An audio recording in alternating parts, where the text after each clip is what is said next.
Atualidades Pampa. Oferecimento Sicredi. Faça uma poupança e venha crescer com a gente. E Água Mineral Itati. Olá, muito boa noite. Estamos iniciando Atualidades Pampa. Desta noite, para todo o estado do Rio Grande do Sul, a chuva cai por aqui, cai forte aqui onde nós estamos. E também o que caiu, ou não sei nem se alguma vez esteve melhor, foi o português e a matemática na educação dos alunos. Foi o que disse hoje o próprio ministro, que mais de 50% de alunos entre 14 e 17 anos não sabem português e nem matemática. Olha, para o ministro dizer isso, Mário Barcelos, eu lembrei de ti imediatamente. Né? Diz que a coisa está feia. Lembrou de quem não sabe português e matemática? Exatamente. Olha aqui, o TSE negou o pedido para excluir a candidatura, Lula das pesquisas eleitorais. Pode isso? Tá certo. Pode. Tá certo, o TSE. Não vai ser candidato? Não, hoje ele é candidato. Não, mas não vai. Ele só não será quando o TSE deferirem a impugnação. Não, e teve, já estava a ministra Rosa Weber, marcou para essa sexta-feira uma sessão extraordinária, todos na expectativa de que seria decidido, colocado em pauta a questão do ex-presidente Lula, com relação também à propaganda eleitoral, porque como lembrou Marne Barcelos, eles estão pedindo para participar da campanha eleitoral na televisão e no rádio, né, com o Lula presente. Mas todos na expectativa que isso seria resolvido nessa sexta-feira e não foi pautado. Tem que decidir se vão deferir ou indeferir o pedido de candidatura. Porque hoje, tecnicamente, ele é candidato. Sim. Ainda não foi indeferida a candidatura dele. E se o TSE negou o pedido de excluí-lo das pesquisas? Negou o pedido de excluí-lo exatamente por causa disso. Porque não tem... O que mantém hoje a restrição é a lei penal, da qual o seu Luiz Inácio Lula da Silva está sujeito. Ele é o que nós chamamos de paciente, ou seja, ele é um apenado, condenado, e ele tem as restrições das leis penais, mas as leis eleitorais, pela lei eleitoral, hoje ele é candidato. Muito bem. E a terceirização? Ixi, é uma bagunça isso? Não, bagunça. É que não é uma bagunça. Eu confesso a vocês que as letrinhas se misturaram para mim. Porque um S diz que sim, o outro S diz que não. É assim? Sabe o que está acontecendo, Magda? Eu não sei se a Roberta, que é especialista na área, quer abordar. É o seguinte, desde que foi apresentado o projeto da reforma trabalhista, a Justiça do Trabalho se posicionou. Teve até passeata, um negócio absurdo. Passeata de juízes ali no meio da Praia de Belas. Juízes fazendo passeata e não sei o quê. Aí todo mundo... Contra, né? Contra. Bom, aí foi aprovada a reforma trabalhista, toda a Justiça do Trabalho se colocou contra, disse que não ia cumprir, que ia fazer, que ia acontecer, que ia interpretar a lei, e de fato estão interpretando a lei do jeito deles. Porque, ao pé da letra, a lei trabalhista não está sendo cumprida. A Justiça do Trabalho está interpretando do jeito dela. E aí, o que aconteceu? Começaram os recursos, foi tudo para o Tribunal Superior do Trabalho, que é nada mais que nada menos que uma extensão da Justiça Trabalhista, a Suprema Corte Trabalhista, que decidiu daquele jeito, daquela forma sindicalista de ser, daquela forma bacaninha de ser, daquela forma humanista de ser, daquela forma blá blá blá de ser. Bom, resultado, recorrem ao STF. Estão perdendo todas. É a segunda que o Tribunal Superior do Trabalho toma pau. O primeiro foi o negócio do imposto sindical, que eles entenderam que tinha representatividade às convenções coletivas. Aí o STF disse, não, tem que ter autorização tácita para recolher o imposto sindical. Mas é uma disputa Bom, agora a lei da terceirização. O TST entendeu que a lei contraria, o diabo carrega da mãe do Badanha, da cláusula e do inciso do João sem braço. Sabe, aí recorre ao STF, tomaram o pau de novo. Sabe o que vai acabar acontecendo? Está criando uma insegurança jurídica tão grande eles não que sabem, a Roberta, que é advogada do trabalho, daqui a pouco a pessoa vai consultar ela vai dizer, não sei. Não, eu sei bem. Não, você não sabe o que vai acontecer, ninguém sabe o que vai acontecer. Gustavo, isso é muito importante, o teu depoimento, porque realmente é o entendimento da sociedade, onde os tribunais superiores muitas vezes divergem entre si. O que acontece é que o Tribunal Superior do Trabalho está cindido. parte dele entende favorável a essa legislação trabalhista, parte é contrária e realmente segue uma linha como se não fosse humanista a decisão de hoje. Eu estou festejando a decisão de hoje porque hoje a atividade fim também pode ser terceirizada. Isso aumenta o leque de possibilidades de emprego no nosso país. É uma atitude muito atualizada. Países atualizados e bem-sucedidos no mercado de trabalho e também pela lógica da legislação trabalhista segue esse entendimento. Então, foi louvável, foi 7-4. E acredito que agora essa matéria está pacificada. Por quê? A reforma trabalhista, que passou a vigorar em 11 de novembro, diz que a atividade fim pode ser terceirizada. E a própria lei da terceirização também possibilita. Tá, mas vamos completar a informação. Diferentemente do que acontece no processo de terceirização no setor público, a legislação prevê a responsabilidade solidária. Sempre. Então, assim, eles querem bota todo mundo para a rua aqui, bota outros apresentadores, todos terceirizados de uma empresa, Apresentadores S.A. Muito bem. Aí, Apresentadores S.A. não paga o salário dos apresentadores. A Rede Pampa é responsável pelo salário. Isso é verdade. Então, a responsabilidade solidária para a iniciativa privada está valendo. Lembrando que o próprio STF anulou a responsabilidade solitária para a prestação de serviço terceirizado com a máquina pública. Gustavo, eu queria só completar o entendimento. Eu gostaria de trazer as palavras muito bem postas do ministro Barroso. Ele disse, no momento em que há 13 milhões de desempregados e 37 milhões de trabalhadores na informalidade, é preciso considerar as opções disponíveis, sem preconceitos ideológicos ou apego a dogmas. Doutor Russo, seja bem-vindo ao convívio. Que alegria voltar ao convívio com vocês Foi aqui. Foi bom o seu aniversário ontem? Foi muito bom. Que bom. Parabéns a você nessa data querida. Vocês já me homenagearam Muitas com as felicidades, cantorias. Muitas vezes. Olha, eu já tô assim, eu tenho uns 2 anos já pra frente. Que bateu no fundo do coração. Foi tão bom que ele ficou gripado.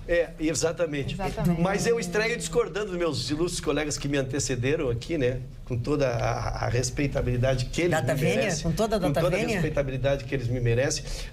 Quero dizer o que são os pontos comuns, que realmente eles também decidiram que a nova lei já estava vigorando. Era para as 4 mil ações que tramitavam de antes da lei, que estavam desencontradas por diversas decisões. Foi pacificado por 7-4. A gente tem o nome dos ministros aqui.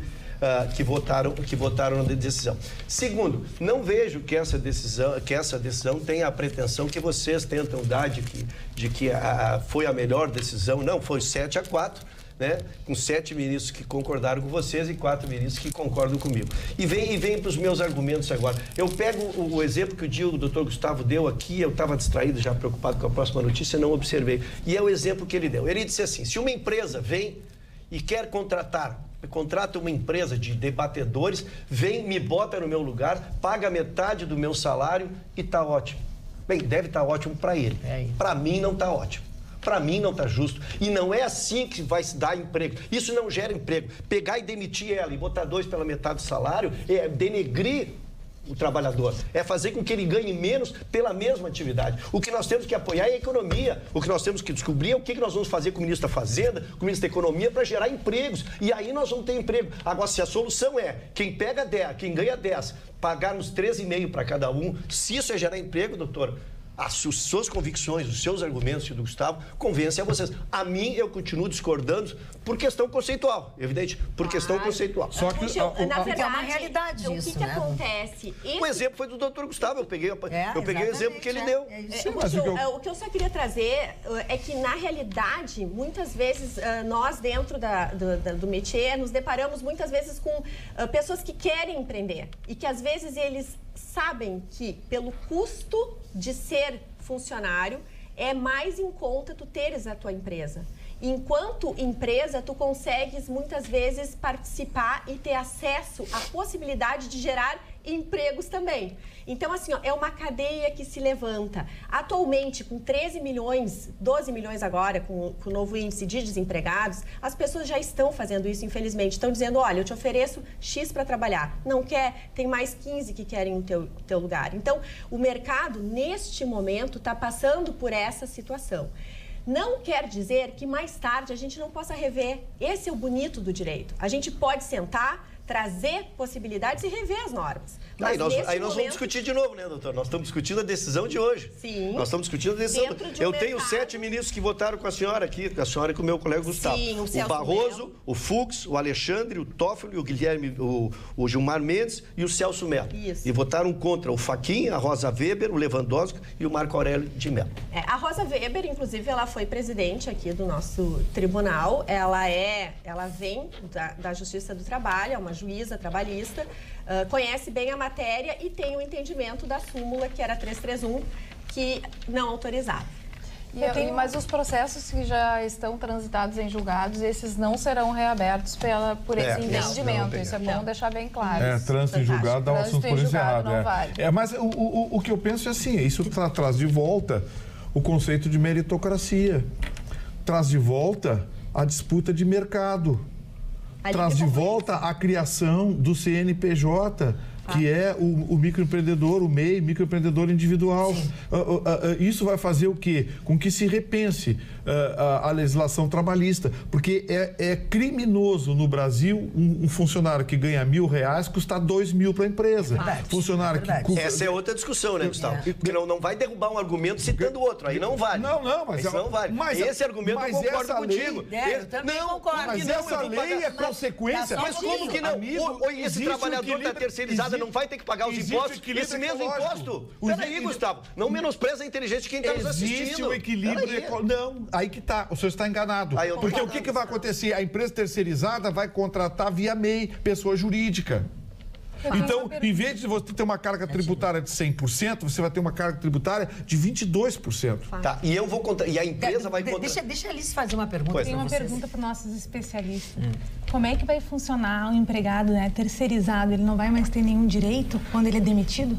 Claro que vai. Não, o empregado terceirizado tem os mesmos direitos trabalhistas se ele tiver um contrato pela CLT com a empresa que o terceirizou, é os mesmos direitos. Se a empresa não cumprir, a empresa que o contratou de forma terceirizada passa a ser responsável. Não é vai responsabilidade solidária. Não. Os valores é o mesmo. Tudo igual. Agora, o que vai acontecer com as empresas terceirizadas? Elas vão contratar da seguinte maneira: empresa de jardinagem. Eu quero jardineiros que sejam microempreendedores individuais. Não tem. Muito bem. Quanto é esse serviço aqui? R$400. Você vai receber R$400. Aí, mas e se eu colocar um funcionário, mas se colocar um jardineiro aqui, o custo é R$1.200, que vai custar para a empresa R$2.400. Entendeu? Exatamente isso. É exatamente isso. Essa é a relação nós que aqui faz. seremos substituídos por trabalhos eventuais, de 100 pila por dia. Legal. Olha, eu pessoal. gostaria, porque... Você não está ganhando 100 por dia? Atenção, por favor, se fizer a substituição, tô dentro, viu? Pela terceirizada. Alô, terceirização aqui, tô dentro. Eu também. Eu só gostaria de deixar bem claro para o telespectador que a legislação da terceirização permanece igual. A única coisa é que a atividade fim passa a ser terceirizada. Só isso. Pode ser terceirizado, né? Porque em alguns casos, aliás, na grande maioria dos casos, a terceirização não vai valer a pena. Claro. Na grande maioria dos casos. A gente está tentando aí puxar o gancho dos serviços terceirizados mais comum. 90% da terceirização é vigilância, limpeza, alimentação, suporte técnico na área de TI. 90% fica dentro desse segmento. E esse segmento já é terceirizado. O problema é que algumas empresas estão respondendo na Justiça do Trabalho por esse mecanismo de terceirização, nem tanto por conta do pagamento das despesas, dos salários, enfim, mas por conta da terceirização. Porque algumas empresas, alguns tribunais entendem que, por exemplo, a área de TI, o sujeito tem posto de gasolina, aí ele terceiriza o suporte à área de TI. Eles entendem que TI é parte integrante da finalidade. Posto de gasolina vende não sei o quê, mas a área de TI, de comunicações, cartão de crédito, o computador faz parte do mecanismo. E aí entende que não pode terceirizar. Essa lei veio para isso. Essa lei veio para isso, para dar uma limpada no que estava uma bagunça. O importante é a gente entender assim, nós estamos num momento do nosso século que nós vamos enfrentar mudanças absurdas vindas das novas tecnologias nos próximos anos. E as leis precisam se ajustar a isso. Então, o fato de estar havendo esse entendimento, havendo essa atualização, isso possibilita discussões, conversas e uma percepção de todos nós que nós temos que ficar abertos para mudanças. Porque a nossa vida, se já mudou muito dos últimos 10 anos para cá, com as novas tecnologias que estão prestes a vingar nos próximos anos, vai mudar muito mais. E é importante ter essa visão, essa cabeça aberta, essa disponibilidade para o novo. Ruschel, uma coisa a dizer sobre esse assunto? Já falaste? Não. Quero passar para um assunto que me é mais agradável. Ler algum WhatsApp sobre esse assunto. Dr. Ruschel, sobre o assunto da terceirização, meus parabéns pelo seu bom senso, diz o Sidney Batista. Boa noite, bancada, espero que leiam. Se o funcionário for contratado como autônomo / individual, não recebem nada, pois são pessoas jurídicas. É verdade. Vera, de Porto Alegre. O Gustavo disse isso, nos esclareceu. Exatamente. Boa noite, bancada do Atualidades Pampa. Vocês não acham estranho o Supremo aprovar a terceirização um dia depois de fechar um acordo para aumentar os próprios salários? Pergunta o nosso telespectador. É que essa discussão já estava há 3 semanas já. Então, acontecendo. Tinha parado 4-4, né? Isso. Dona Magda, posso dar uma notícia importante? Deve dar, o senhor tem algum crédito. A coisa que mais me encanta nessa bancada aqui é prestar serviços à comunidade. Muito. E sábado o Grêmio vai jogar com o Botafogo e lá vai acontecer movimento.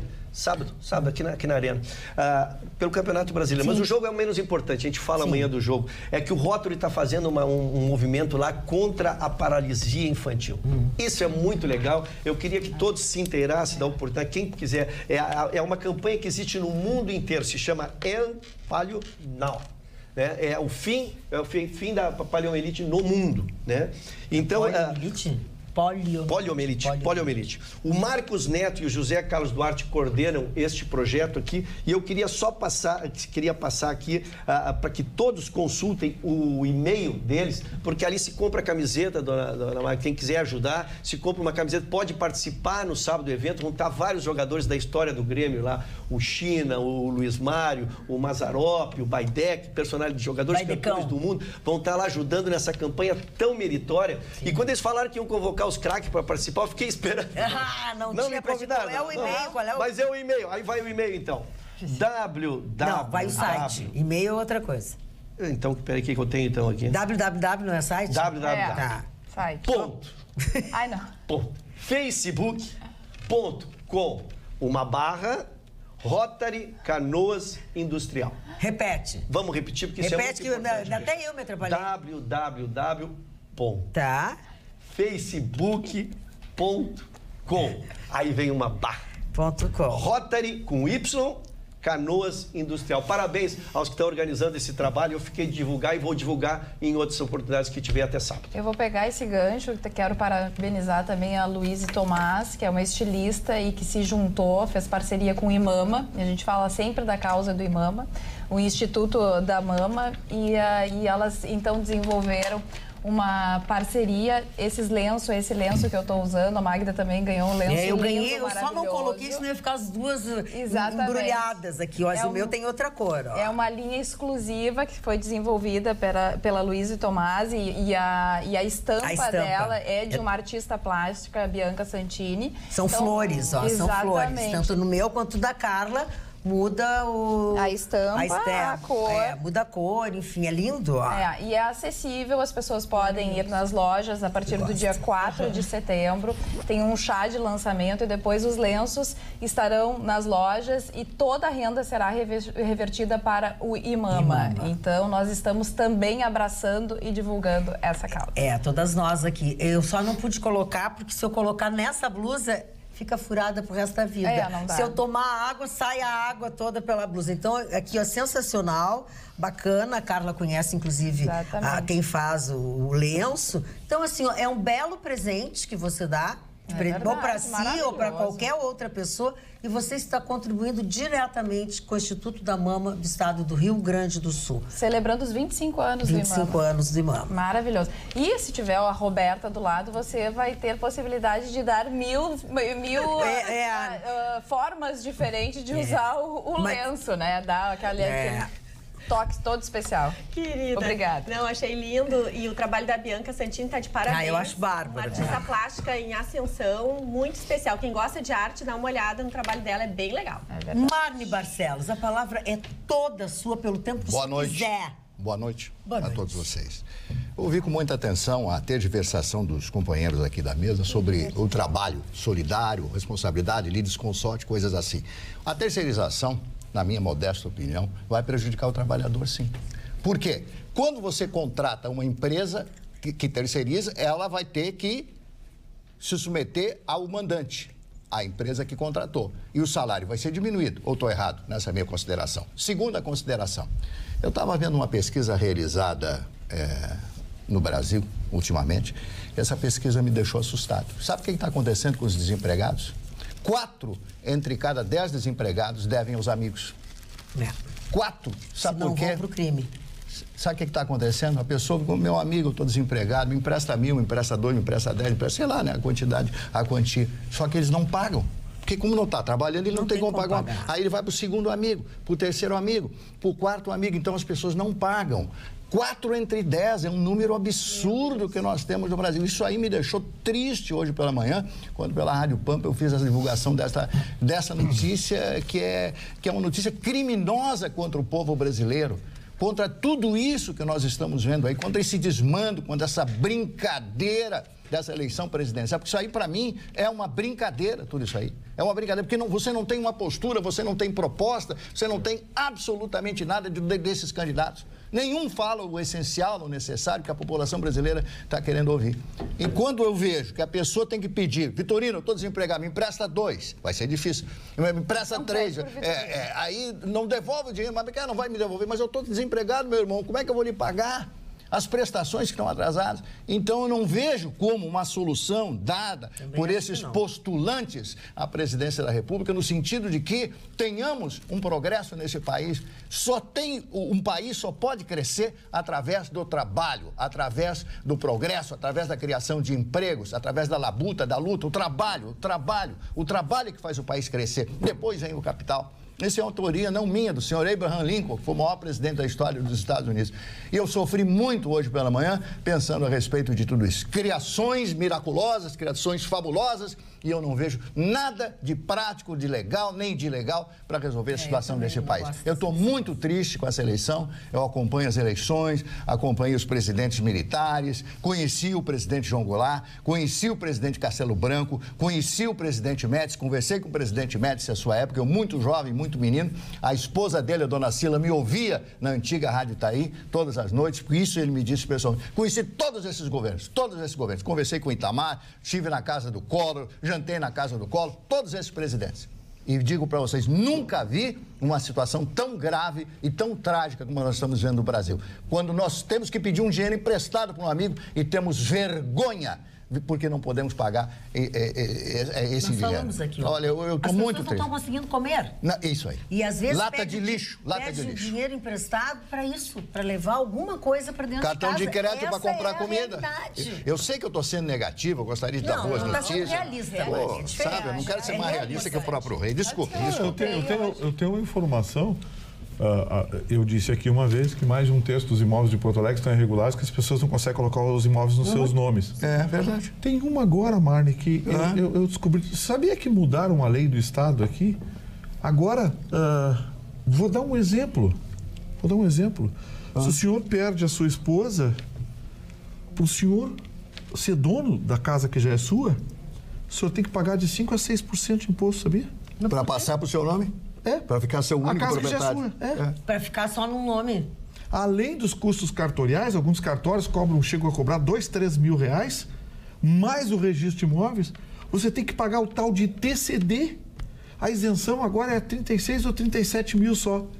Ou seja, ele não vai fazer isso. Qualquer quinhão que for acima desse valor, você paga até, dependendo do imóvel, 6% do valor.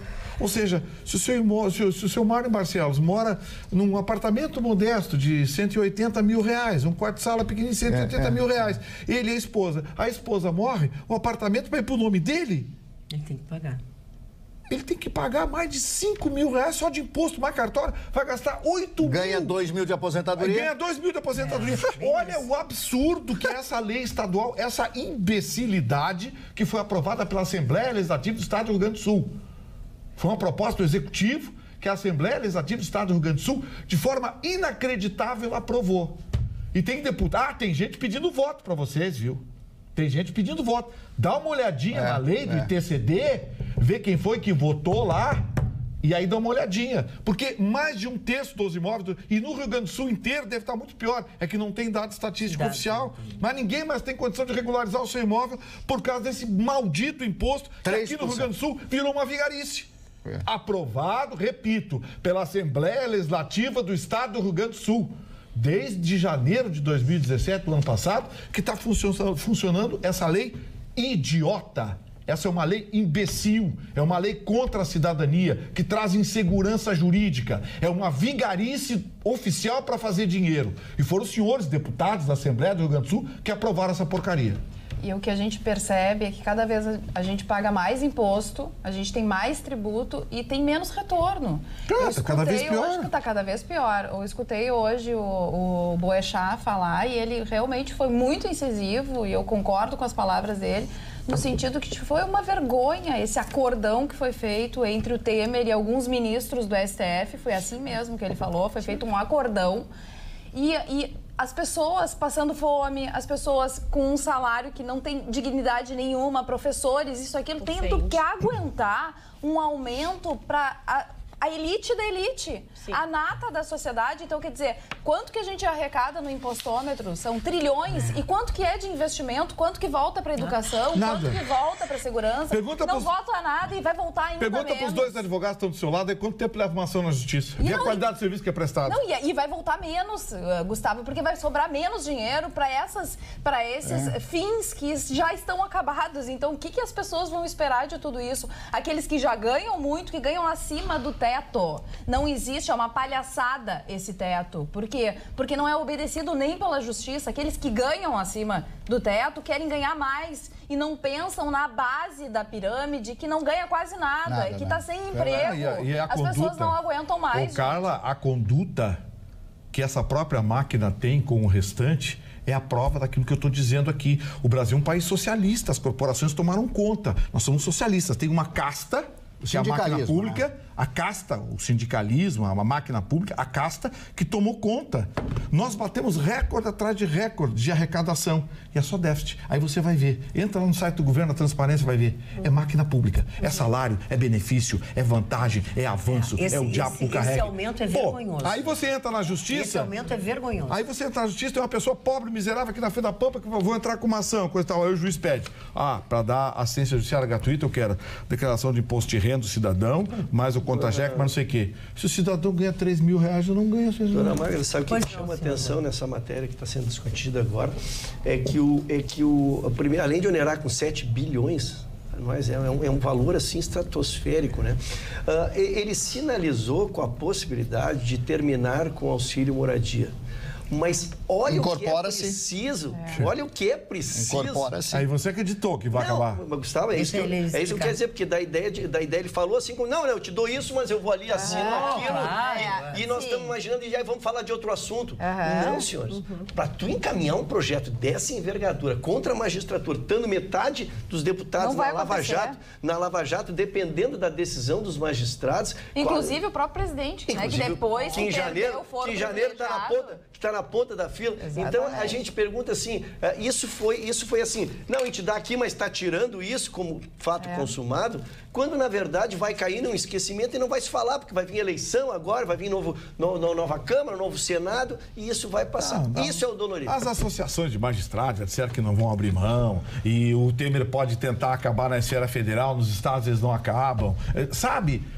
Tá demais a coisa. É desgoverno total. Não, não é de desgoverno. O seu Michel Temer... Não tem rumo. Magda, o seu Michel Temer largou o Brasil de mão. O Brasil é uma nau à deriva. Ele largou e quer que se exploda. Ele tá cuidando do 1º de janeiro. Ele tá preocupado com o 1º de janeiro. Porque o rabinho dele tá na estrada e ele tá preocupado com o 1º de janeiro. Porque a turma que vai julgar ele, a turma que vai ter que dar satisfação. Se tivesse largado de mão, era melhor. Mas ele continua decidindo coisas importantes e colocando a caneta em coisas... deixando pro futuro. Ele vai tornar o país ingovernável pro próximo presidente. É isso que ele quer mesmo. Ele se ele fosse viajar, era melhor. Eu não sei se ele sabe que é isso. Ele tá assumindo uma dívida, tá contraindo uma dívida. Num país quebrado. Num país quebrado. Dona Magda, eu estava lendo muito a respeito da estrutura do pensamento preditivo.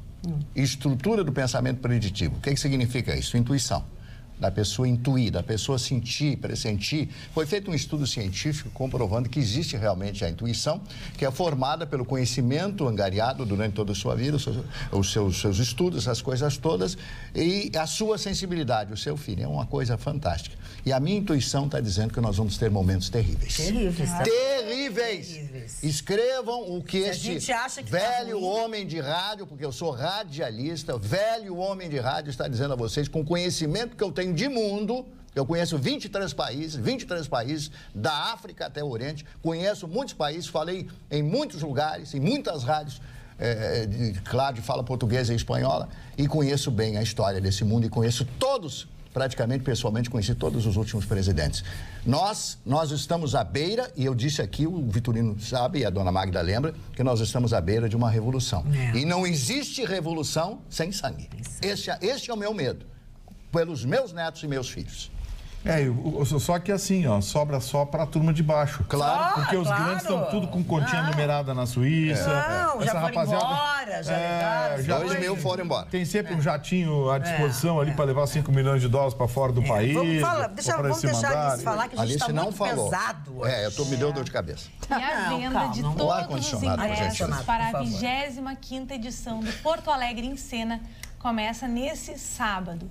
E o festival, que inclui grandes espetáculos locais, nacionais e internacionais, podem ser adquiridos na bilheteria oficial, que é ali no Barra Shopping Sul, ou também pela internet.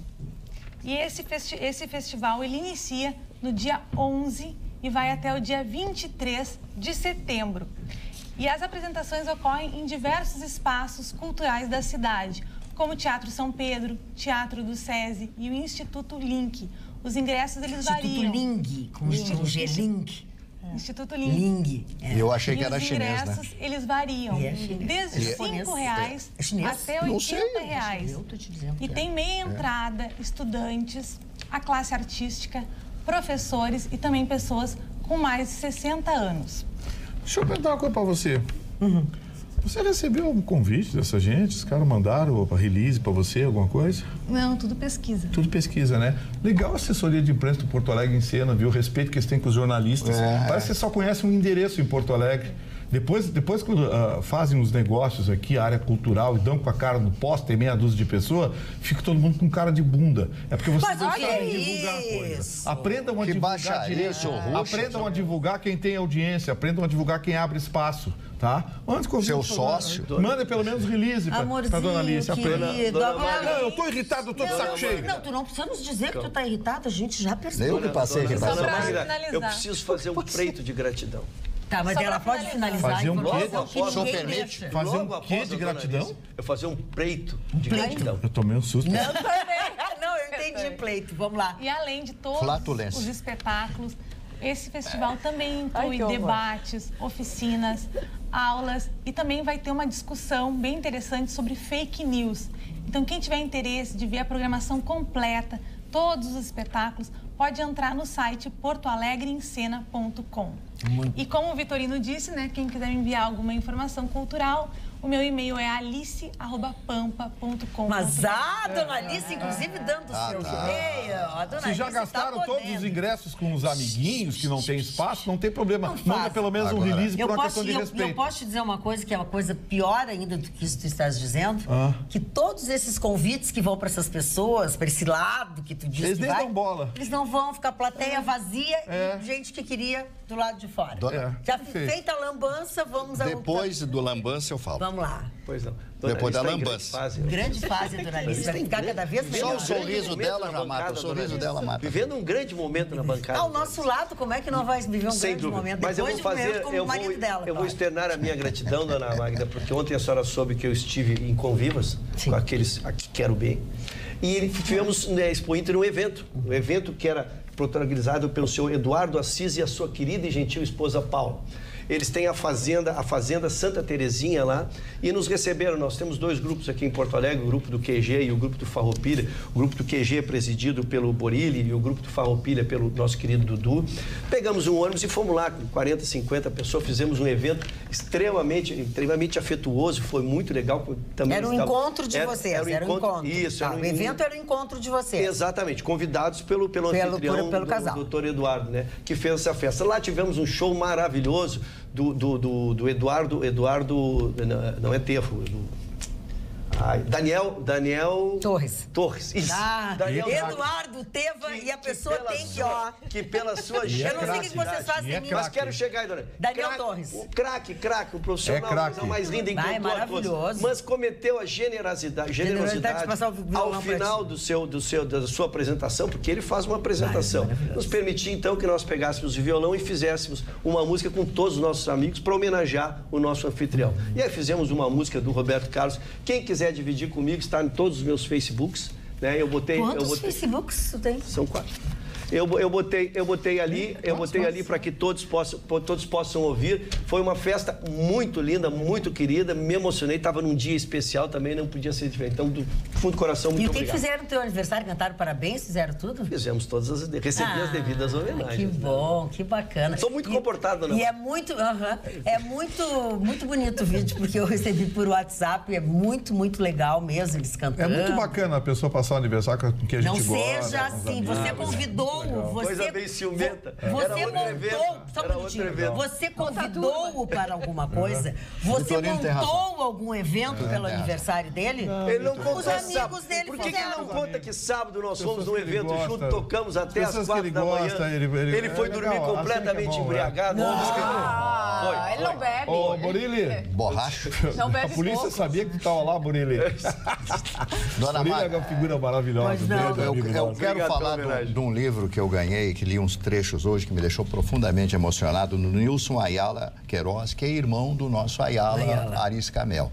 Paz de coração, adoção e amor. Olha, é lindo esse livro, com histórias reais, histórias verdadeiras, falando a respeito do processo de adoção e da felicidade de quem adota para com a sua própria vida, para com o seu próprio jeito de ser, a transformação na vida de uma pessoa que adota. Eu fiquei emocionado, eu li algumas páginas hoje à tarde e fiquei emocionado com o que o Ayala colocou aqui, ele partilhou disso, adotou crianças e é um homem absolutamente feliz depois dessa adoção. Então, muita gente pensa em adotar. Se você tem essa capacidade de dar e receber muito mais ainda, porque a criança dá muito mais do que você dá para ela, através do seu afeto, do seu carinho, e introjete dentro do seu coração, dentro da sua alma, esse pensamento. Mas vá com convicção, né? Porque eu soube de um caso, um conhecido, lá em São Paulo, que adotou a criança 2 anos depois devolveu.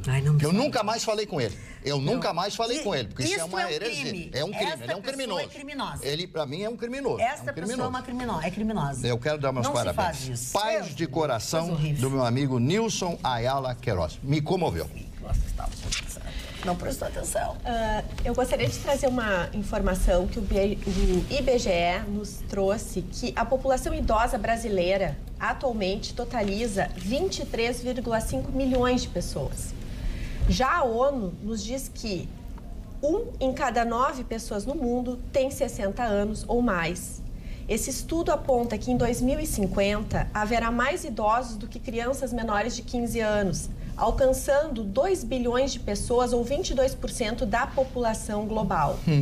Olhando, então, esses números, a gente percebe, e também foi feito 2 estudos, dizendo o seguinte, que ainda o mercado de trabalho tem bastante preconceito em admitir nos seus quadros funcionais pessoas idosas, o que traria um ganho absurdo, porque essas pessoas têm uma sabedoria, uma vivência, e seria incrível, e é incrível quando acontece, e algumas empresas já prestam esse tesouro, oferecem nos seus quadros funcionais grupos de diferentes idades convivendo juntos. Isso é muito importante. E, por outro lado, cabe também nós pensarmos sobre a longevidade e como que nós vamos querer estar com 80 anos. Porque a revolução da longevidade, é assim tratado esse tema, estão sendo...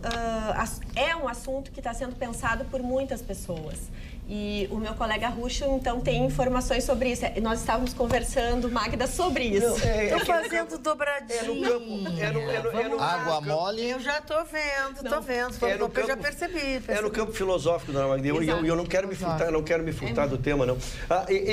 Eu digo, sempre ter sido um defensor, eu aposto muito na qualidade de vida. Qualidade de vida não é o tempo que tu vais durar aqui. Tu podes durar 60, tu podes durar 70, mas quando tu chegares com a inteligência do humano, com a sapiência do humano, com a sabedoria do humano, aí vale. Entendesse? Agora vamos lá. A longevidade tem um ponto filosófico, tu chegar a 110 anos significará, no mínimo, que tu assistisse à morte de todos os teus filhos.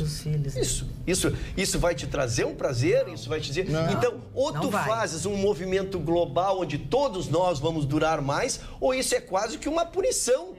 Para mim, seria uma punição. Perder todos os teus filhos. Verdade. Então, eu digo assim, apostemos na qualidade de vida. Em relação ao trabalhador, eu queria dar outra coisa. É o trabalhador mais consciente, não falta ao trabalho, muito responsável, sempre procura o bem do próximo. Então, tu dar emprego para uma pessoa tu agrega uma série... Pois não, Mário? Não, só queria complementando, e o senhor depois, por favor, continue sua brilhante peroração, a respeito dos Estados Unidos. Os Estados Unidos, há 20, 30 anos atrás, aproximadamente, eu não me lembro, o Vitorino até pode me corrigir, eles começaram a dispensar os velhos. Voltaram tudo atrás, chamaram todos os velhos de volta. Sociedade americana, eles tiveram isso. Pera um pouquinho, nós temos que mesclar essa coisa. Começar a chamar os velhinhos lá, mas você pega na caixa do supermercado, isso, babá. Então, nos Estados Unidos, se você quer trabalhar, tem emprego. Aqui, se você quer trabalhar, não tem emprego. E alguns que trabalham não gostam de trabalhar. Mas é muito importante dentro de casa, com os nossos filhos, nós estimularmos o valor do tempo e valorizar quem o tem como experiência. Porque tu pode estudar, tu pode ter a maior da boa intenção. A experiência é imbatível. O diabo não é diabo. Eu gostaria só de trazer um outro dado, contribuindo nesse assunto, que entre 5% a 10% dos idosos ao redor do mundo sofrem violência. E não é só a violência física, é a violência psicológica. Então, também é um assunto muito delicado que precisa ser cuidado por todos nós. Eu acho que existe uma grande falta de respeito, em especial em alguns países, com relação aos idosos. Quando eu fui para a França, eu notei um respeito absoluto com as pessoas mais velhas. A pessoa eu seria muito respeitado aqui, não sou. O garçom vai diretamente na pessoa mais velha como forma de respeito mesmo, é quem está decidindo naquele momento. Eu vi casais de senhores e senhoras junto, de mão dada, passeando. Eu vi muito pouco senhor com guriazinha. É assim, ó, é uma construção completamente diferente. Certamente não era brasileiro, não era francês. Exatamente, de respeito, porque as pessoas respeitam. Os mais velhos sentam nos bares, ficam olhando a vida passar, tomando uma cervejinha, tomando um chá. Então, assim, tu vê que o idoso ele está inserido na sociedade e participando ativamente de todas as atividades, como tem que ser. O nosso telespectador Rafael Corrêa, muito revoltado, ficou já pensando por mim, né? Ele diz assim, Magda, sobre o preconceito por idade que acontece em vários segmentos da sociedade. Você pode não ler, mas não vou me acovardar e me calar diante dessa situação. Eu não entendi, eu não fiz nada. Tá aí, tava quietinha, né? O Rafael tá aí, é isso que as gurias estão dizendo e vem ao encontro do que o Rafael Eu vi dia desses uma foto do Kate Richards, do Rolling Stones. 100 e poucos anos. O Kate Richards ao lado da filha e da neta, né? E um texto embaixo dizia assim, Kate Richards ao lado da sua filha e da sua neta. Quando elas morrerem, ele vai herdar tudo. Dona Carla, parabéns pela sua bufanda. Gostou da bufanda? Pois a bufanda é essa. Antes que troque de assunto, eu quero registrar meu protesto, dona Magda. Eu quero registrar meu protesto, porque eu não admito o que o Vitorino faz com o seu Mário na bancada. O senhor é meu amigo, o senhor comprovadamente, como do signo de virgem igual a minha. São virgens os dois, falam. Os dois são virgens. Tem pesquisas atuais que falam justamente que cada vez mais, com a crise econômica, os idosos estão sustentando as suas famílias. E muitos deles estão sofrendo violência, como a Roberta disse, não apenas violência física, mas violência psicológica, entre outras.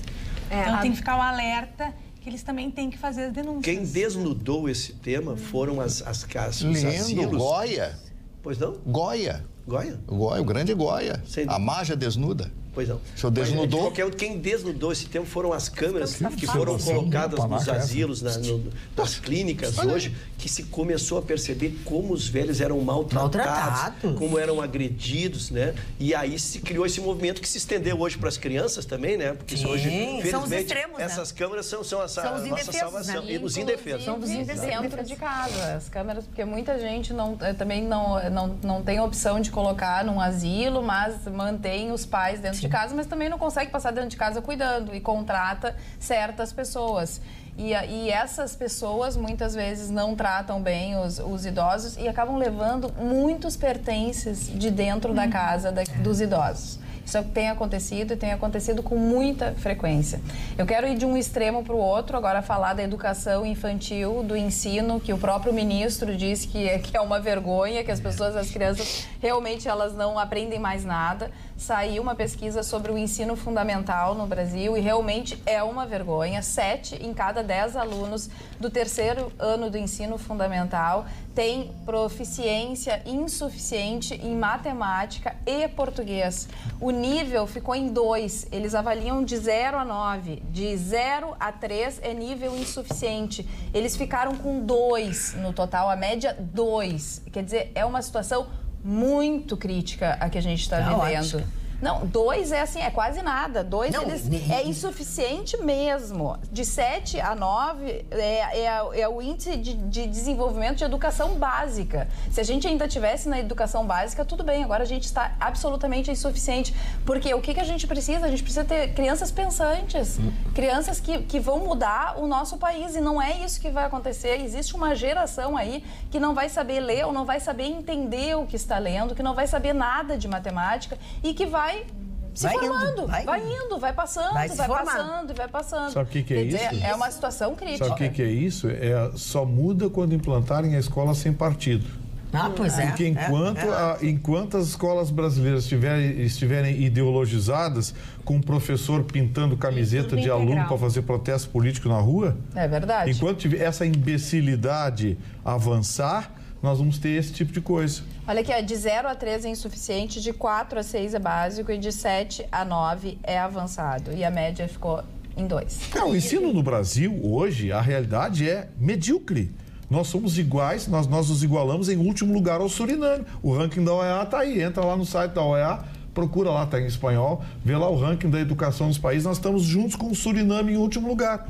Isso é grave, porque na verdade, assim, se a gente estuda pouco e estuda errado, a gente também tende a depressão, ansiedade, porque está inserido aí uma série de características, como a dificuldade de perseverança, o lidar com o não saber e insistir até aprender, né? Uma série de coisas. E pensando também a longo prazo, nós estamos melhorando a nossa longevidade e, em tese, precisamos pensar que, em algum momento, nós também temos que ficar nos reinventando profissionalmente, porque isso já são dados que pesquisas europeias apontam isso, que os trabalhadores que ingressam no mercado de trabalho hoje possivelmente vão passar por 2 ou 3 reinventações de si mesmo dentro da ideia de que vão trabalhar até os 80, 90 anos bem.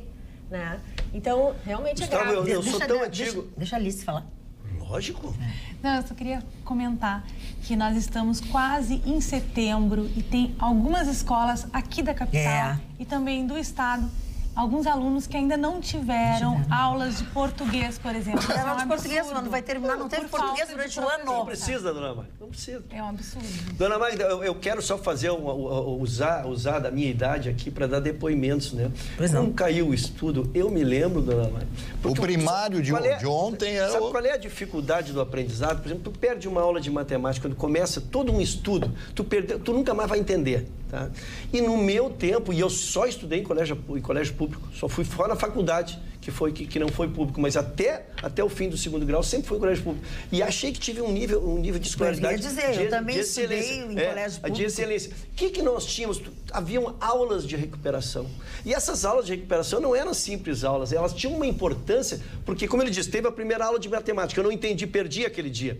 Aí, se tudo é ligado àquela primeira aula, então tu ia na recuperação, disse, olha, eu não entendi, tu era reinsetado dentro do sistema. Hoje o que acontece é isso, como o estudo ele é todo interligado, tu perdes uma parte, tu fica boiando. Um professor que tem que dar aula em 500 escolas para ter um rendimento para sustentar a sua família, ele não dá mais aquele atendimento personalizado, ele não dá mais trabalhos em casa e vai corrigi-los para ver se o aluno aperfeiçoou o estudo, né? Então é isso que nós nos defrontamos. E o menino acaba se evadindo da escola, porque ele não entende o que está acontecendo. Saqueada, porque as escolas hoje são saqueadas.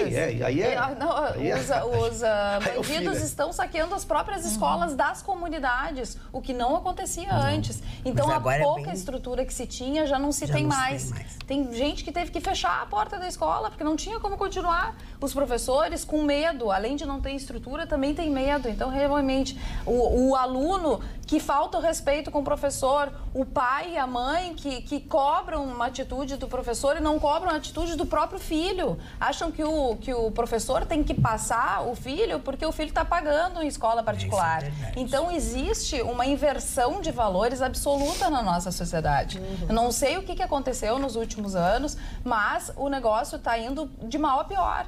E se realmente esse dado, e claro que é um dado certo de que a população vai se inverter, esses jovens que vão precisar trabalhar também para sustentar os idosos, vão trabalhar de que forma? Como é que vão entrar no mercado de trabalho cada vez mais competitivo? As pessoas no mundo afora estão aqui, ó, voando. A educação é prioridade nos países de primeiro mundo. E no nosso país está entre as últimas, né? Ninguém dá bola, ninguém dá importância para o professor, para a educação, para os novos projetos, para aulas diferentes. Então, realmente... Acabaram com a língua portuguesa. Acabaram com a língua portuguesa. Então, olha aqui, nós estamos falando assim de trabalho, de emprego, de terceirização, estamos falando sobre ensino, que tem também a ver com tudo isso. O programa está diverso hoje. Então eu quero deixar um pouco assim a opinião dos nossos telespectadores, assim, no geral. Vocês que sempre que possam, o programa sem dúvida, o elogio, muito obrigado pelo elogio ao programa. Na questão do grande número de desempregados no Brasil, se deve à grande burocracia que envolve contratar algum funcionário legalmente. Custa caríssimo ao patrão e é pouco para quem recebe. Estou morando há pouco mais de 3 anos nesse maravilhoso país que é o Brasil e estou trabalhando desde que cheguei aqui. Porém, entramos num acordo com alguns direitos a menos. Mas foi uma opção minha. Talvez se tivesse exigido mais direitos, hoje seria só mais um desempregado. Saudações a todos, Elias de Santa Rosa. O Ivan, deixa eu ver se esse Ivan Lins falou também, assim, não sei que Ivan Lins é outra coisa. O seu Mário Lima diz assim, gostaria de deixar meu manifesto a respeito das terceirizações, pois são cruéis e precarizam a mão de obra. A OIT indica que devemos ter sérias precauções com as terceirizações. Nas empresas públicas, eu desconheço terceirização que tenha surtido bom efeito, pois a qualidade dos serviços fica muito depreciada. Parabéns pelo programa, Mário Lima. A Adriana... O Mário é o Mário? É o Mário, mas é o Mário teu amigo, aquele que tu conversa sempre e tal, e te encontra com ele. Eu tinha uma vontade de perguntar muito, fazer uma pergunta. Não precisa, fala com o Gustavo na saída. Todos discorreram sobre a aprovação de terceirização na atividade fim, alguns contra, outros a favor. O Mário argumentou que o trabalhador será prejudicado e, ao mesmo tempo, lamentou o alto índice de desemprego, levando as pessoas a solicitarem empréstimos entre amigos e não podendo quitá-los. Então, mesmo sendo inapropriada a tal terceirização, diante do contexto atual, talvez seja a solução possível. E isso já acontecia há tempos atrás, quando alguns trabalhadores exerciam funções a título de empreitada. E quanto à diminuição de salários, infelizmente, resulta da grande oferta de mão de obra, qualificada ou não. Saudações, Denise de Bagé. É engraçado, os Estados Unidos não tem fundo de garantia, tem 13º, não tem não sei o quê, não tem PIS, PASEP, todo mundo quer PCC, SPC, todo mundo quer ir pra lá trabalhar. Salário é por hora, todo mundo quer ir pra lá trabalhar. Tá. Agora aqui é os meus direitos. Deixa o Malmani responder a dona... Não, eu sou contra, Denise eu já expliquei o porquê que eu sou contra. Sinceramente, a minha opinião, você contrata uma empresa, eu tenho uma empresa, eu contrato uma que vai terceirizar. Eu vou terceirizar, eu vou ter uma responsabilidade, então eu vou ganhar em cima dessa responsabilidade ou não? Ou não, eu tenho que ganhar, eu não vou ter uma empresa, contratar pessoas para prestar serviço a outra empresa sem que eu tenha um ganho. Não existe empresa que trabalhe sem ter um lucro, você precisa de lucro para manter a empresa. Então, como é que fica? Quem é que vai sair perdendo? É o trabalhador que vai ganhar menos, se ele tivesse o contato direto. Como é solidário, de desconsorte, etc., a empresa que contrata a terceirizada, ela vai ser responsável também pelas ações trabalhistas. Qual é a vantagem que a empresa leva? Essa tese que o trabalhador vai ganhar menos é uma tese sindicalista. O senhor, além de comunista, agora virou sindicalista também. Parou, não acredito. Agora, tem dois comunistas na bancada agora. Quem são o senhor e o príncipe submarino. Mas eu sou o chefe. Os dois. Atenção, o telespectador quer falar. Agora, alguns telespectadores estão se manifestando e contando a sua história com relação à terceirização. Boa noite, bancada. Sou completamente contra a chamada terceirização. Amarguei e vivi na pele. No salário que recebia, de 950 foi para 300. Não é como falam. Como pagar o aluguel, pagar as coisas para os filhos e tal. A época foi de 2003, diz a Ivânia. E assim são vários WhatsApps que aqui eu selecionei, que as pessoas não concordam, aqueles que viveram a terceirização não concordam. O outro diz, tem que interditar, fechar tudo e começar do zero. Nosso telespectador tá assim. E aqui, por fim, boa noite, Carla, sobre esse tema que vocês estão discutindo, sobre sindicalista, socialismo, pede para o Marne comentar sobre a cartilha do Lenin e irão observar o nosso momento atual, diz o Ricardo de Porto Alegre. Bom, a cartilha do Lenin, eu ainda comentei a respeito desse cidadão, aqui, aliás, o dia de hoje está aqui, ó. Ele foi baleado após discursar em uma fábrica de Moscou. Por que não morreu de uma vez naquela época? Já, porque aí já teria acabado, teria acabado essa história que ele inventou. Aquele bolchevique pegando o marxismo, distorcendo todo o processo da ditadura do proletariado e fazendo tudo o que ele fez, porque ele assume todo o poder, ele era um cara estranho, totalmente estranho, desfocado da realidade, trauma do pai, que o pai fez uma vigarice, ele depois se matou, uma série de problemas pessoais ele teve durante a sua vida.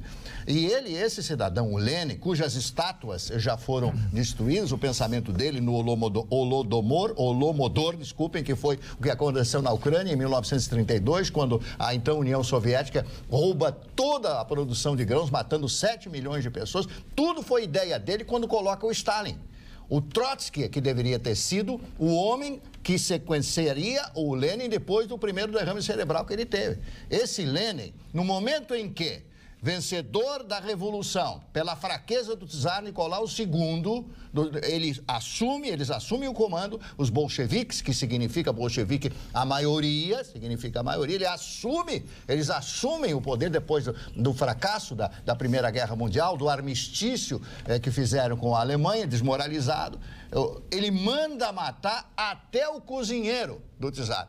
Havia necessidade disso, temos que matar todos. E quando ele assinava os documentos para a morte das pessoas que morreram, o Stalin, na época do Stalin, foram 20 milhões de pessoas. Ele assinava aquilo, diz que ele tinha um rito, né, um esgar, né, de prazer em determinar a morte das pessoas. Era um criminoso que muita gente adora até hoje. Eu não compartilho disso. Os ensinamentos do Engels e do Marx, Karl Marx e Friedrich Engels, que eram dois alemães, que foram viver a época na Inglaterra, a época do avanço, do crescimento, né, da sociedade em termos capitalistas, a criação das indústrias. Eles queriam que as pessoas ganhassem mais, mas não aquilo do domínio total e completo. Tanto é que o comunismo no mundo, como bem diz o senhor Vitorino, é um fracasso. Qual é o comunismo que deu certo no mundo? Nenhum. Marne Barcelos, campeão de bilheteria aqui, tudo é pra ti. Os muito ricos, concordo com o Mário, os muito ricos estão deixando o país, deixando de investir, colocando seu dinheiro em paraísos fiscais. Os ricos cada vez têm mais privilégios, como estes ministros do STF. A classe média está diminuindo e os pobres são a maioria, que agradecem quando tem emprego. O desemprego é enorme. O povo que hoje se ilude com falsas promessas, amanhã se revoltará, pois nada vai mudar. Eu também temo por uma revolução. É triste ver esta situação num país rico como o nosso, onde os políticos, em sua maioria, só pensam no seu bem-estar e procuram a população nas vésperas das eleições. Boa noite a todos. E o Rio Grande do Sul, um estado rico como o nosso, vivendo esse problema? Mas que é isso, meu Deus? O Rio Grande do Sul é o estado, tirando São Paulo, mais rico do país. Depois de São Paulo. Tirando São Paulo. O Léo José, por exemplo, te admira muito, diz que tu és uma biblioteca ambulante, mas é pessimista demais. Eu não acho que ele não é, ele está nesse momento. Parece profeta do apocalipse. Mesmo diante do caos que vivemos, não podemos deixar de ter fé, porque a física quântica prova que atraímos o que acreditamos, ou seja, vai ser concretizado em nossa volta aquilo que se convencemos que pode ser realizado. Eu tenho uma fé em ganhar a Mega Sena sozinha acumulada e eu tento e não consigo. Fala. Dona Magda, eu quero alertar, porque isso aqui é um alerta, porque é seríssimo, tá? Só em 4 dias foram encontradas 90 páginas falsas no Facebook de Uber. E como virou de Uber, notícias falsas de Uber. E como é um aplicativo usual, hoje está inserido dentro da nossa sociedade, nossos jovens, não há quem não use esses aplicativos, né? Quem que descobriu essa empresa especializada? Milhantes estão criando páginas com o emblema do Uber e prestando serviços, atendendo. E daqui a pouco, numa dessas, começa a te pedir teus dados. O que eles estão atrás? Dos dados do cartão de crédito, né? E de informações pessoais. Então, eu alerto para o número. Em 4 dias, 90 páginas foram ali. E eles oferecem cupons de desconto. Curta aqui e ganha um desconto do Uber na corrida. E aí, tu clica em cima, só tem que preencher um cadastrozinho, dando o teu nome, teu CPF, entregando tudo. Então, assim, pessoal, hoje em dia está tão sério, seja que matéria, vamos usar isso como pedagogia para tudo, que se tu não fores no site oficial, não vai por comodismo em Facebook, em Twitter e essas coisas assim, clica em cima e sai dando teus dados. Teus dados são sagradíssimos. E outro problema gravíssimo que aconteceu, que foi descoberto agora há pouco, talvez apareçam mais pessoas, o golpe do passaporte americano, tá? Do visto? Do visto americano, do visto americano. A polícia hoje descobriu isso. E, assim, tem 4, 5 pessoas. Os espertos abriram uma casinha lá dizendo que encaminhariam toda a documentação para entrar com visto para os Estados Unidos e tal. Fizeram as pessoas perderem tempo, cobraram. E não tem nenhum vínculo com nada. E dão data do dia. Como é que as pessoas fazem isso? Tem um consulado aqui. Você vai direto no consulado, claro.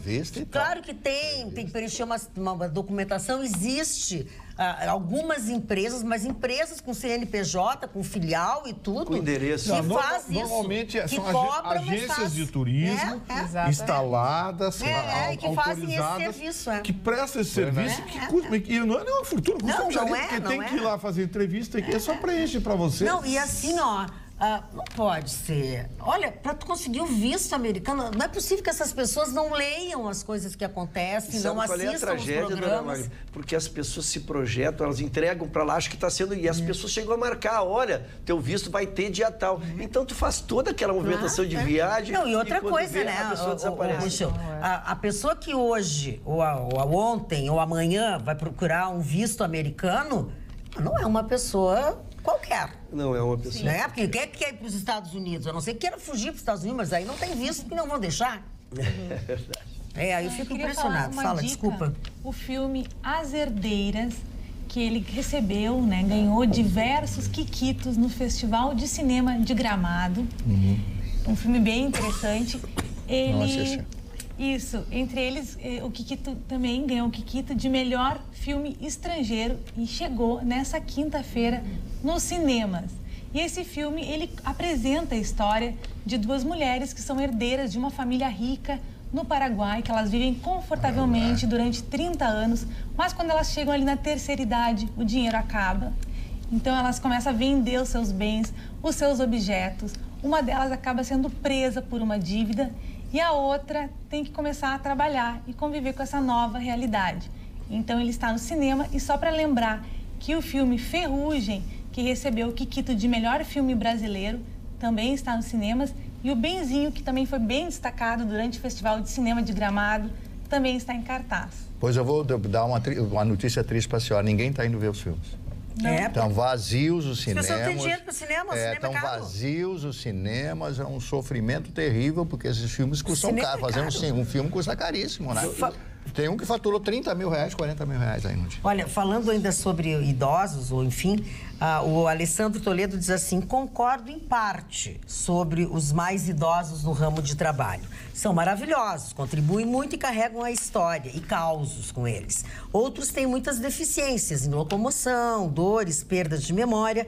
É triste ver esses idosos queridos em paradas de ônibus às 4 e 5 da manhã, indo trabalhar em dias de chuva e frio. Trabalhei, sou com um ex-funcionário da Varg e foi fantástico. Aprendi muito, mas muitos deles querem parar de trabalhar para cuidar da vida e ter mais tempo com os amigos. Essa é uma realidade, né? Eu acho... Não, eu exatamente o contrário. Eu penso o contrário. Eu sou um privilegiado. Eu levanto 4h30 da manhã. Claro que tem dias que para levantar... Mas tu tem trabalho, né, Marne? Eu tenho, graças a Deus. Graças a Deus. E me orgulho do meu trabalho. Ganha um salário igual da Renata Vasconcelos? Já me disseram que é 220 mil? É?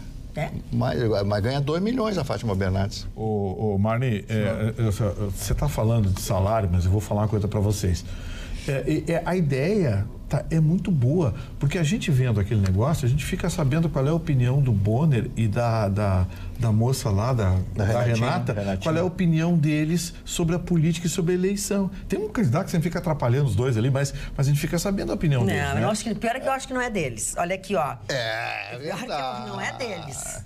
Não é a opinião deles. Mas o programa é para eles dar a opinião e fica um candidato atrapalhando a opinião deles. Pois é. Olha aqui, ó. Boa noite, queridos. Descobri porque o Jair Carenato, porque a Renata Vasconcelos ficou brava com o Bolsonaro. Ela só ganha 200 mil por mês e o Bonner uns 800 mil. Já pensou, Magda, você ganhar 200 mil por mês? Eu, se ganhasse isso, podiam me perguntar qualquer porcaria, porque eu não ia dar a menor importância. Abraço, queridos. Amo deixa eu vocês. Só dar uma completadinha aqui, só lembrar aos que são contra a terceirização que na Globo os maiores salários são terceirizados, viu? Porque ninguém nesse planeta coloca 200 mil reais de salário na carteira profissional. Espera um pouquinho. Espera um pouquinho. É um contrato de empresa contra empresa, não é terceirizado. Não, tudo por empresa. Eles são a empresa Bonner Limitada. Amiguinho, o que é a terceirização? É isso, é tu contratar uma outra empresa. Não. É contratar uma outra empresa que contrata outras pessoas. Eles estão achando que só eles sabem a lei, mas eles estão achando que nós nascemos velhinho. Pode ser isso, mas eu acabei de falar no MEI aqui, o microempreendedor individual. Eu sou MEI. Então, a Magda Beatriz. Eu sou MEI. A Magda Beatriz, quando ela é contratada para fazer uma apresentação, ela dá nota fiscal como empresa. Mas isso existe desde que a roda gira. Não tem nada a ver com o assunto que nós estamos discutindo, Gustavo. Sim, senhor, meu amiguinho, porque se o senhor contratar um jornalista por MEI, uma empresa de comunicação, esse jornalista ganha na justiça o vínculo laboral. Agora não ganha mais. Ganhava? Contrato registrado, hein? Contrato registrado. Por exemplo, o seu William Bonner, se ele entrasse na justiça contra a Globo, ele ganharia. A dona Renata Vasconcelos também ganharia o vínculo laboral. Hoje, não. A Cláudia Cruz fez isso. Fez isso e ganhou 5 milhões. Ganhou 5 milhões. Era pessoa jurídica, mas aí atividade afim, foi lá e pimba. Desde que faça que o contrato seja registrado, aí diferente. Pelo menos é o que eu conheço. E quem é dessa situação que não tem contrato, não tem nada? Mas o Vitorino, tudo que o cara fala, ele acha que sabe mais. É interessante isso. Mas não é. Mas eu tô falando o que eu passei, rapaz. Eu fui diretor de empresa há quantos anos? Quantas rádios eu fui dono? Eu fui dono de 7 rádios. Mas a lei mudou agora. Mas a lei mudou agora. É isso que eu tô querendo dizer.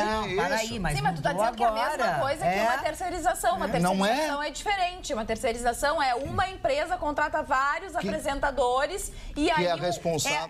É a empresa de serviços gerais. Não era permitida a terceirização para atividade fim. Sim, a atividade É isso que eu estou querendo dizer. Não era permitida, hoje é permitida. Quem você vai contratar pode ser uma empresa que tenha funcionários ou pode ser o próprio funcionário que é uma empresa. Antes não podia. A dona Cláudia Cruz, como o Marne falou, ganhou milhões da Globo porque ela era a pessoa jurídica e arguiu, entrou com uma ação trabalhista pedindo vínculo e arguiu que era atividade que o juiz deu. Hoje o juiz não daria. Tá, presta atenção numa coisa aqui. Presta atenção numa coisa. Não gostou? Não gostava de direito do trabalho. De 2002 a 2006 eu passei por isso, diz o Alessandro. Eu era terceirizado da terceirizada. Trabalhei numa empresa X. Terminou o contrato, 2 anos depois fui para a empresa Y. E 2 anos depois terminou o contrato e fui para a empresa Z. Trabalhei numa terceirizada dentro de uma empresa do governo. 8 meses, terminou o contrato, enfim, fiquei desempregado. Terceirização é uma insegurança para o trabalhador, pois nunca sabemos quando o contrato vai acabar. Bom, aí é outro ponto de vista. Procura emprego com CLT. Daqui no WhatsApp, por favor, alguém avisa o Vitorino que Estados Unidos não é Brasil. Faz uns 5 programas que ele repete que lá não tem FGTS, não tem 13º salário, as condições são incomparáveis. Tu não vai mais responder. Parabéns pela excelente avaliação a respeito do senhor Marne. Abraço, Quênia, Sapucaia. E outra coisa, escola sem partido, tem partido sim, sem mordaça, Vitorino. E temos o recado da Solange. Ficou bem clara a opinião da moça, qual é o pensamento dela, né? É professora, certamente. O recado da Solange, de Santo Antônio da Patrulha. Boa noite, já trabalhei em empresa terceirizada. Aliás, terceirizada por uma universidade federal, o qual os esquerdistas predominam e são contra a terceirização, mas contratam terceirizadas. Trabalhei na recepção e o salário era bom.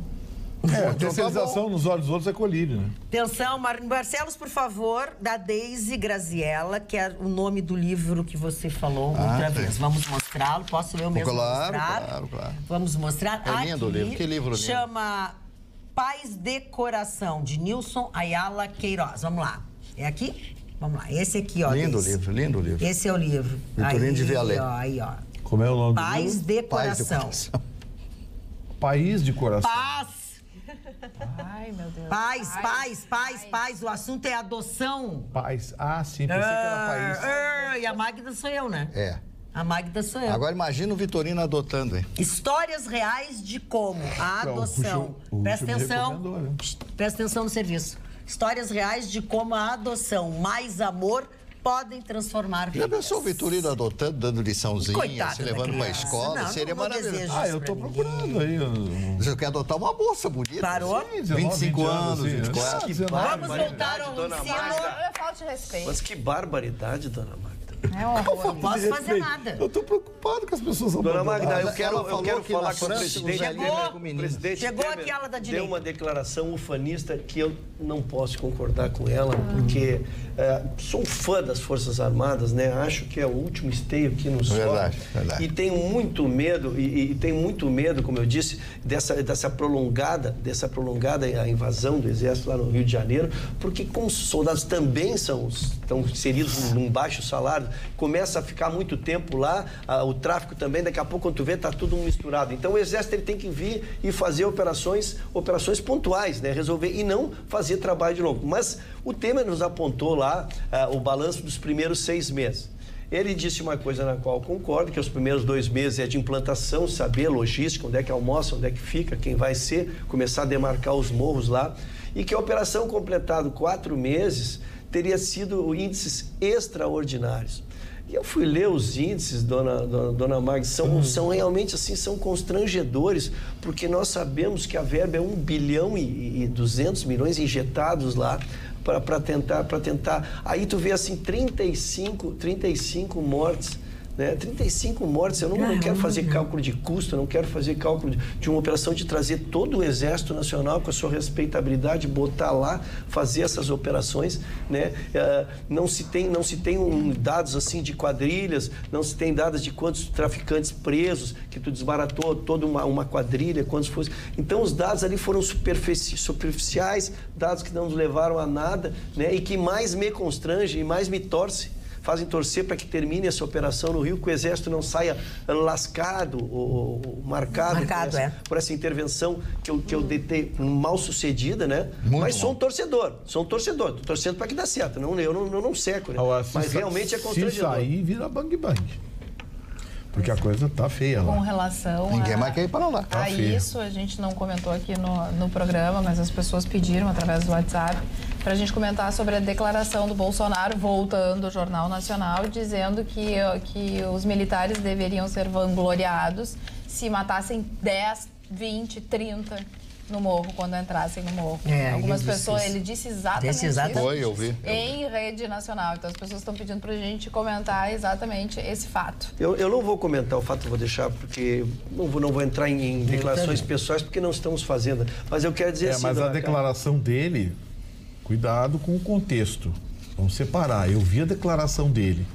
Ele disse, as Forças Armadas sobem o morro. Quem tiver de fuzil na mão... Se tiver que matar 10, 20, 30, mata. Porque não tem cidadão de bem com fuzil na mão. É outra colocação, então diferente. O contexto então, assim, a rapaziada adora tirar o contexto né, vamos... Era esse depoimento que eu ia começar agora. Eu me detive, são 3 depoimentos, já estamos no 3º candidato. São 25 minutos, sugiro a todos que estão nos assistindo e aos meus colegas que botem não é no Google, é no YouTube. No YouTube, botem no YouTube, né, o nome do candidato, JN, e sai os 25 minutos de entrevista. Assim, e me detive a ouvir as 3 entrevistas, 25 minutos. A primeira questão assim que eu acho que o pessoal não abordou é que, na verdade, a indelicadeza e o estilo de abordagem foi para todos. Porque se tu não foi para ele, então. Exatamente. Ciro Gomes foi da mesma forma. No meu sentido, o Ciro Gomes foi mais, porque o Ciro Gomes tinha mais matérias. O Bolsonaro, ele tinha matérias localizadas, como aquela questão do racismo, aquelas questões batidas. Mas o Ciro Gomes tinha um outro histórico maior. Então, eles bateram muito forte, inclusive com indelicadeza, com aspereza, com todos. Eu tinha ouvido já de outros. Eles bateram em todos. Que não era do Bolsonaro. Eles bateram muito. E cada um respondeu ao seu estilo. Eu quero dizer assim, que vi 3 candidatos, até agora os 3, né, muito bem preparados, né, porque o estilo de jornalismo que foi proposto ali foi fazer o candidato perder essa estribeira.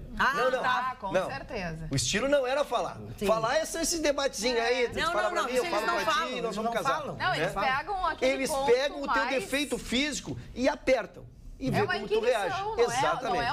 Então, a gente pode não gostar do estilo de jornalismo, mas eu sugiro que quem puder fazer, que ouça, porque ali tu conhece os candidatos da intimidade. Hoje deve ter saído o 4º candidato, então quem quiser já ouvir os 4 em sequência da semana. Acho interessante essa leitura que tu está fazendo, porque as pessoas por aí estão todas criticando, porque acho que por trás disso tem interesse da empresa, não sei o quê. Mas essa leitura que eu tá fazendo... A minha leitura é um pouco diferente, por exemplo, mas assim, falando do Bolsonaro, tudo que o Bolsonaro falou, e acho que eles pensavam que o Bolsonaro não teria coragem de falar, eles já sabiam que o Bolsonaro tinha para dizer. Então, para mim, não agregou em nada a história. O que vai fazer com a economia? É o Paulo Guedes que vai resolver. Tá, mas e se o Paulo Guedes sair? Todo mundo pergunta a mesma coisa pro Bolsonaro. E ele diz a mesma coisa. Num casamento, quando a gente começa um casamento, a gente não pensa na separação. Você, Bonner, pensava na separação? Falou isso? Falou. Bom, muito bom. Então, mas isso ele fala em todas as entrevistas. Então, quer dizer, eles foram achando que ele não teria coragem, e ele teve coragem de falar tudo aquilo que ele pensava. Aí, realmente, como diz o Ruschel, ali não tem como esconder. E eu concordo que eles estão fazendo esse mesmo perfil com todos, mas eu acho que agrega muito pouco com relação a como que o candidato vai resolver a situação do Brasil. Eu acho também. Porque com relação ao que pensa sobre homossexualidade, o que pensa sobre a questão das mulheres, da diferença salarial, como Tudo isso a gente já sabe do Bolsonaro. Eu já sei. Sim. Em todas as entrevistas é a mesma coisa. Que, aliás, que é uma das poucas coisas que sempre se soube dele, né? Exatamente. Não dá pra mudar um pouco o disco, saber, né, de como que ele vai resolver. Contar uma coisa que eu não sei. Que eu não sei. Me conta uma coisa que eu não sei. Dona Carla, é que, na verdade, os programas, o candidato vai se aperfeiçoando, né? Num determinado programa, tu me aperta e eu fiquei sem resposta. No próximo, eu já sei que isso vai ser perguntado novamente. E a assessoria, ela já me autoriza. Se tu vais ouvir a resposta, por exemplo, que deu o Ciro Gomes perguntado sobre o SPC, né? Ele deu uma resposta que ele deveria ter dado quando ele lançou a tese mas eu lá. achei que ele um pouco se perdeu. Ele explicou da onde vem a verba, qual é o cálculo. Não, pelo menos ele apresentou um cálculo. Eu não quero fazer avaliação de mérito sobre o candidato. Eu estou dizendo que tu teria que se preparar antes de dar informação. O Bonner, ele disse assim, desculpa, Roberta, mas assim, o Bonner disse, mas como que tu vai fazer para tirar? Porque a tua declaração é que tu vai tirar todo mundo do SPC. Como que tu vai fazer isso? Não, a gente vai dar bom, então não é tirar todo mundo do SPC, porque isso acaba enganando as pessoas. Não tem como tirar. A não ser que tu arrase. Isso é um pega-ratão, porque no país das pessoas desempregadas, tá todo mundo no SPC, as pessoas vão votar nele. Mas, cara, aí que eu quero dizer que é a diferença de jornalismo. Pode fazer a pergunta e dizer assim, o senhor disse tal, como é que vai fazer? Não, a pergunta não foi assim. A pergunta, o senhor disse isso, dando a entender que todos sairiam do... Isso não é enganar o povo? Exatamente. Isso é uma pergunta agressiva, né? Porque tá afirmando... Parece inquisição aquilo ali. Exatamente. É por isso que eu sugiro, é um exercício legal para quem tiver paciência de ouvir, porque eles foram, e 25 minutos puxado à base de mau tempo. E a menina aquela me surpreendeu, eu nem sabia que ela tinha vocação para isso, porque a gente assiste só dando informação. Mas ela é boa, ela não é nova no métier. Não, ela é pra mim é surpresa. Ele não me surpreendeu nem positivamente, mas ela me surpreendeu positivamente. A verdade é que o Bolsonaro, eles quebraram a cara, apanharam mais que cachorro. O Bolsonaro é um cara mais preparado pro choque. Olha, eu imagino o seguinte, o meu sonho era ver um debate do Bolsonaro cara a cara com o Lula, porque o Lula é craque também, né? O Lula é craque. O Lula é craque em falar e não dizer nada. Um debate dos dois ia ser muito legal. Ia sair fogo. Eu vou falar de forma genérica e também não vou falar sobre o Jornal Nacional, porque eu não assisti e não vou assistir. Não vai assistir? Não vou assistir. O que eu só prestei atenção no movimento de todos eles é que alguns candidatos, eles têm mais facilidade de falar fácil, de dizer algo que o povo entende rápido. Outros elaboram muito e aí dizem às vezes a mesma coisa, mas de uma forma tão mais pomposa que ninguém entende direito. Ou fala muito de um estado específico onde atuou, e aí dá exemplos muito específicos daquele estado que a maioria da população nem sabe. Então, esse distanciamento é que gera. E no caso do Bolsonaro, chama atenção porque, de fato, ele é muito corajoso e diferente dos outros, ele passa a batata quente. Se joga a batata quente, ele devolve a batata quente sem problema. Então, ele intimida um pouco os jornalistas que geralmente estão acostumados a intimidar. Ele é sem mimimi. Isso é interessante. Alice fala, senão não vai falar mais. O programa vai terminar, tu não vai falar. Temos aqui um recado da Helenice, da Berta dos Morros. O Ruschel é ótimo, positivo, fala e diz, sou sua fã. A Carla está linda como sempre. Aí ela diz para a Magda colocar o lenço e ela diz que adora este encontro todos os dias. Vocês são ótimos, divertidos. Parabéns, Helenice. Helenice, eu vou te contar um segredo. Eu sou um elefante numa loja de cristais para amarrar alguma coisa no pescoço. Eu não sei fazer. É horrível, me atrapalho toda, fica tudo horrível, mas eu vou estudar com a... um cara que perdeu emprego por causa disso. Eu vou estudar com a Roberta e depois vou dizer o Carrasco. Vamos aos aniversariantes. Rapidamente, Anitta Garibaldi. É inteligente, ninguém entendeu. Não. Nem prestei atenção. Não, eu não prestei atenção porque eu queria fazer outra coisa. Como é deseducado, mas o que nós vamos fazer? Eu vou repetir a piada. Ele tá revoltado porque não foi convidado pelo Ruschel ontem pro Regabof. Isso vai levar pro túmulo.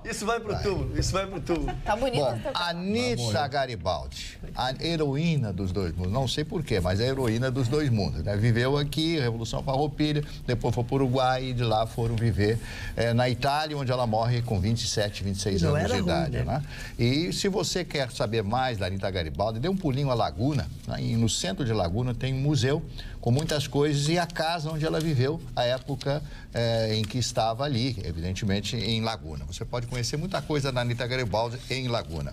Fred MacMurray, grande ator americano que fez um dos filmes mais lindos que eu assisti na minha vida, chamado Se Meu Apartamento Falasse, cuja música foi uma das mais lindas também. Se Meu Apartamento Falasse, com ele, com o Jack Lemmon e a Shirley MacLaine. Ah, que filme. Esse filmão, a música... Não me lembro, mas...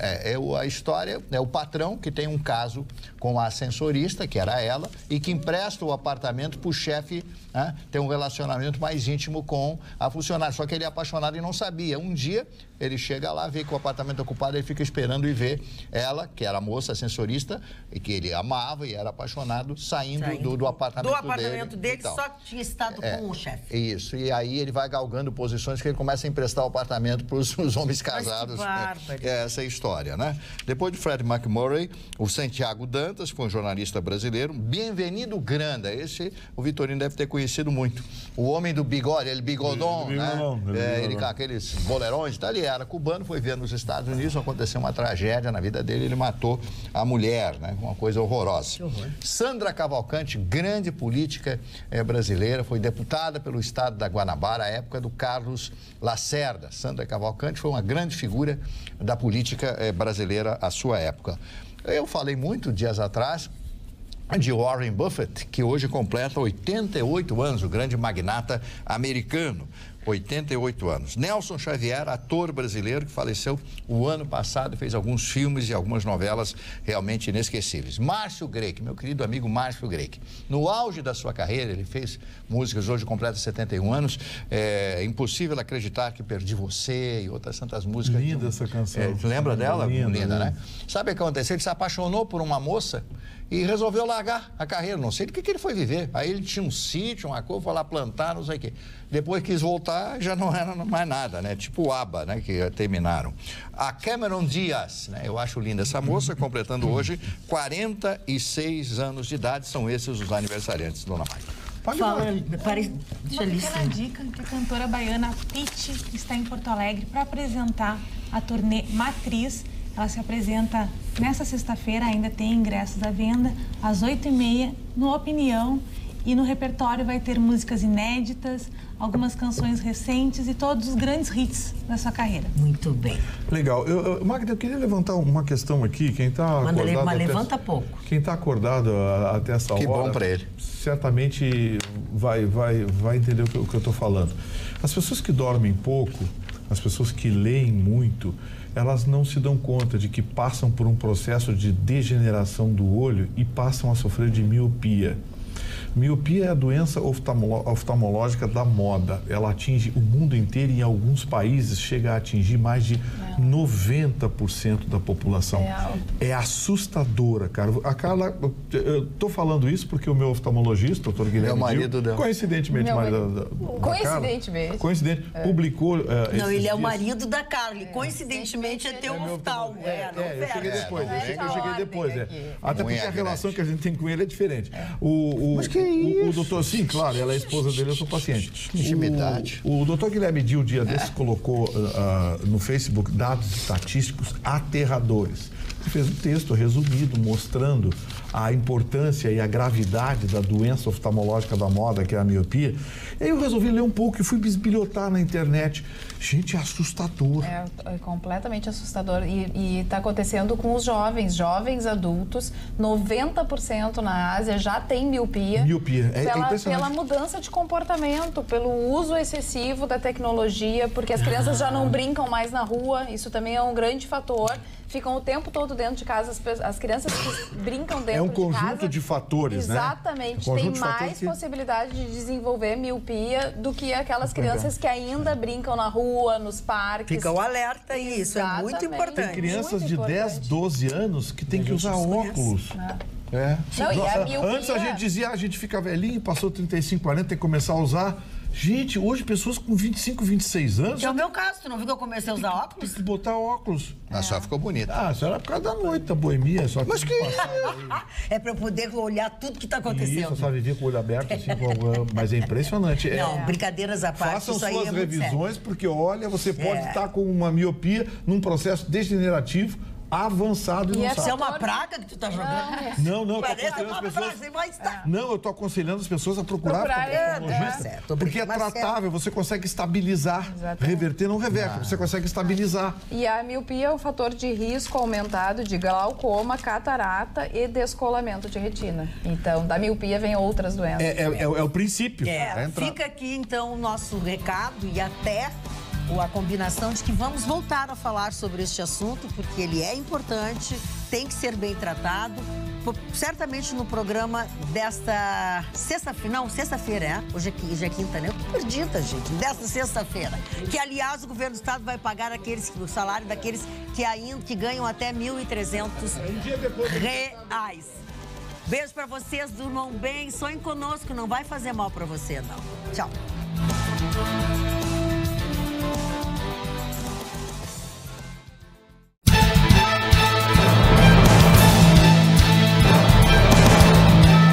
Atualidades Pampa. Oferecimento Sicredi. Faça uma poupança e venha crescer com a gente. E água mineral Itati.